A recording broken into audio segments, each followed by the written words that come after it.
23 जानेवारीला मोठा राजकीय भूकंप होणार। शिंदेंच्या शिवसेनेचे माजी खासदार राहुल शेवाळ यांनी हा दावा केल्याचं पाहायला मिळालं। ठाकरेंच्या शिवसेनेचे 15 आणि काँग्रेसचे 10 आमदार संपर्कात असल्याचा सुद्धा दावा शेवाळ यांनी केल्याचं पाहायला मिळालं।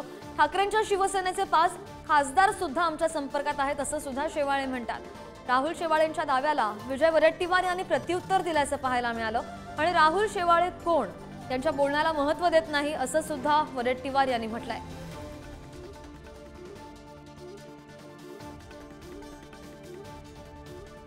23 जानेवारीला एक मोठा स्फोट होण्याची शक्यता आहे, एक राजकीय भूकंप होण्याची शक्यता आहे।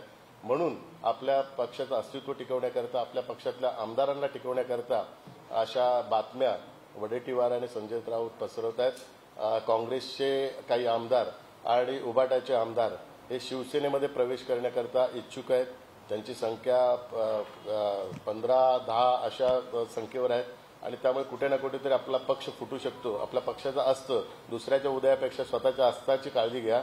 आपल्या पक्षाच्या अस्ताची आता वेळ आलेली आहे, त्यामुळे हा पक्षाचा अस्त होऊ नये म्हणून हा 23 जानेवारीला जो राजकीय भूकंप होणार आहे त्याकरता ही खोट्या बातम्या ह्या पसरवत आहेत वडेट्टीवार आणि संजय राऊत।